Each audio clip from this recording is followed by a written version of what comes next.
мавзӯи дигар, мутобиқи принсипи ногузирии ҷавобгарӣ ки дар кодекси ҷиноятӣ пешбинӣ шудааст, ҳар шахсе ки ҷиноят содир намудааст бояд таҳти ҷазо қарор гирад. дар суди шаҳри Хуҷанд нисбати судшавандае барои содир намудани ҷинояти қаллобӣ ҷазои ҳабсӣ ба муҳлати 10 сол таъин намуданд. суди шаҳри Хуҷанд парвандаи ҷиноятиро бо айбдории Аминов Шӯҳратҷон Ёқубҷонович соли таваллудаш 1994 истиқоматкунандаи ҷамоати деҳоти Ҳайдар Усмонови ноҳияи Бобоҷон Ғафуров дар содир намудани ҷинояти қаллобӣ бо моддаи 247 қисми 4 кодекси ҷиноятӣ баррасӣ намуда нисбати судшаванда ҳукм баровард.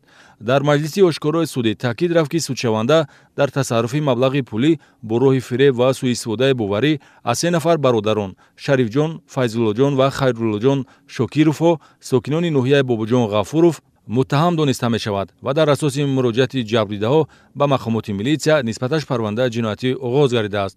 шурӯъ аз моҳи апрели соли 2018 то моҳи июни соли 2020 бо баҳонаи вусъат бахшидани фаъолияти соҳибкорӣ дар самти хариду фурӯши маҳсулоти озуқаворӣ ва дигар маводҳои маишӣ марҳила ба марҳила бо ваъдаи пардохти фоиз маблағи пулӣ ба даст оварда минбаъд ваъдахилофӣ кардааст.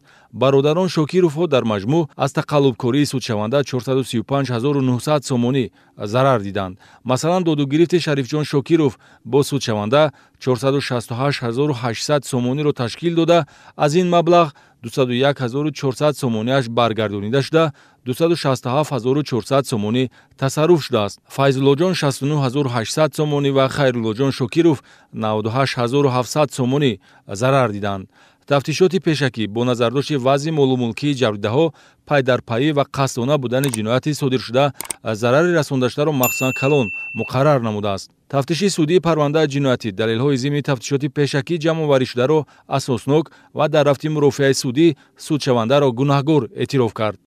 ба Аминов Шӯҳратҷон Ёқубҷонович бо моддаи 247 қисми 4 банди б кодекси ҷиноятии ҷумҳурии Тоҷикистон ҷазо дар намуди маълум сохтан азодӣ ба муддати 10 сол бо адои он дар колонияҳои ислоҳӣ дорои низомаш пурзуд бидуни маълум кардан аз ҳуқуқи ишғоли мансабҳои муайян ё машғул шудан ба фаъолияти муайян таъин карда шавад.